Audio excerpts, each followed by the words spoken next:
They're from an elk farm. Oh, okay. Here in Grafton, so How do you take pictures of the reindeer? they have big soft faces. They do.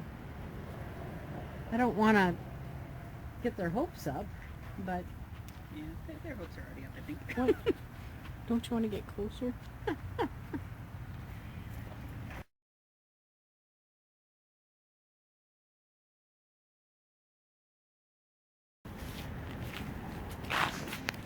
Santa's, so you drive past it, and it's like he sits in there, and then one of the windows opens. I think actually they could take out all 4 windows if it was nice enough. Oh, yeah. But it's heated in there and everything for Santa. So here we go to. Can you stop the video for me, please? So about a week before our load-in was scheduled to start, the ship that had all these big light things. It was a ship just loaded on sea containers, Right. and it was caught in a storm off of out in the Atlantic, and it was damaged, and some containers fell into the ocean. So we had to get towed to. It ended up getting towed to Seattle. So because that's where it was, that was the closest port. Oh. So all the snow's falling off the awning. So this structure here is the Jacob's Ladder Tunnel that poor Sean Becker spent 40 hours straight. He did not go home and sleep for 2 nights. Jeez. In that lift, and in another one that was bigger, putting up all these things. But it's people when you drive through. It's really cool. So the traffic patterns come from the other parking lot and kind of zigzag through all that stuff. Is it multicolored? Or? It's all warm white. It's really pretty. So the cars come up. They drive past the TMJ trailer too. Okay.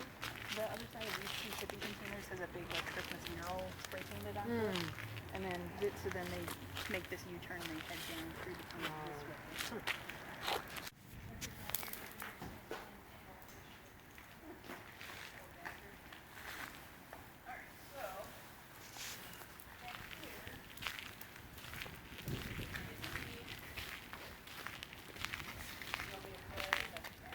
Was all I don't think it was donated, but we got it for a really good price because Kapco actually manufacture the scaffolding for Safeway the distributor. Okay.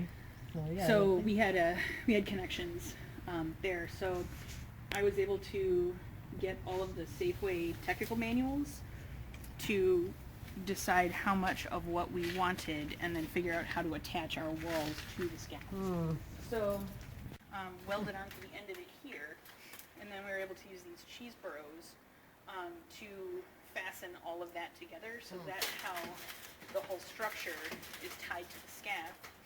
Is we've got eye bolts back here that the pigtail goes through the eye bolt, and you can see we kind of put them fairly evenly spaced everywhere. Yeah.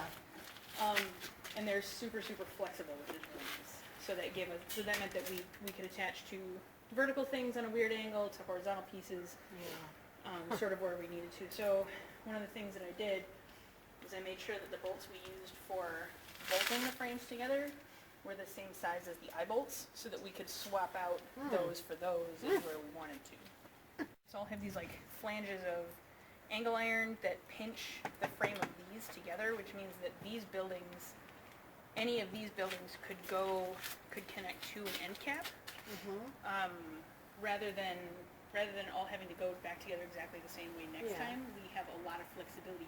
The end caps can't change because those frames are different, but all the other frames are interchangeable. These they're called self-cappers. So they're these special screws that drill their own hole.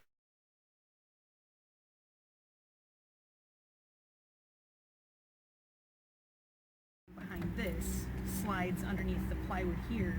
This bolt is going through this plywood, the 1-inch steel frame here, and then comes out through that angle iron. So it's all bolted tightly together. Pretty secure.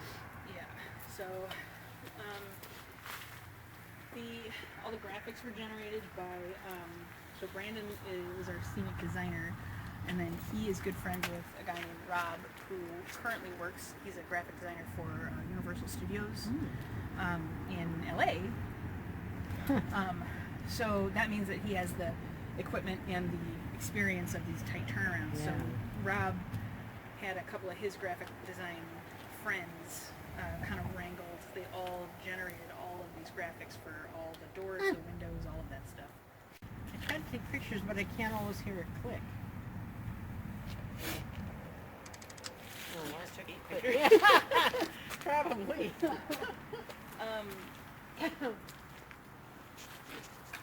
yeah, so Brandon's the one that designed the look of the buildings, although a lot of that was based pretty heavily on Jim, the owner's desire to reflect known businesses in the area. So Grafton and Cedarburg are kind of like Libertyville and Burns Hills. Like they're really close together and they have a lot of the same history. Yeah. So, excuse me. So you're in Grafton, but I think Jim grew up in Cedarburg. So a lot of these businesses, if they have a specific name, that's probably a business somewhere in one of those two. What the actual building is saying. You think that that would be more irritating for them? Honestly, because we had so little time, I thought he was really able to have something solid to go with. Oh, But we just got it no. to engineer or so Brandon designed it before we were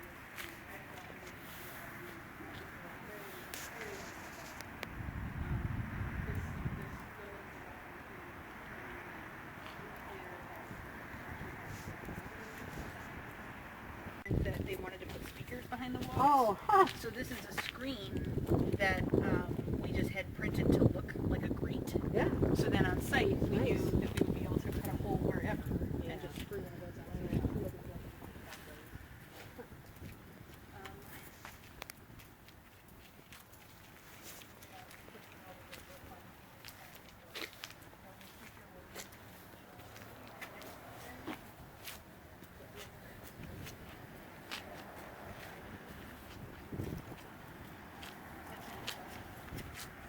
Yeah, well, yeah. So it's just a matter of really,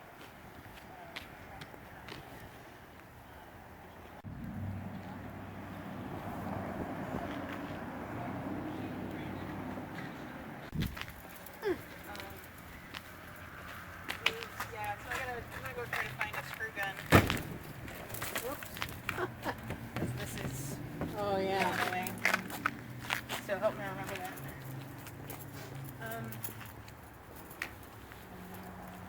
We intentionally had the scaffolding built the height that it's at so that we could attach the lighting to the scaff and not to the buildings.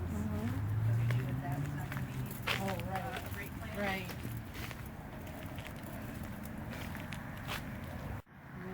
West of here. And so the strong winds from east to west are pretty extreme. Oh, the profile.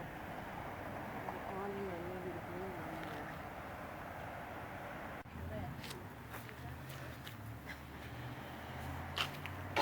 Oh. So these actually light up. Like we weren't able to add a lot of practical stuff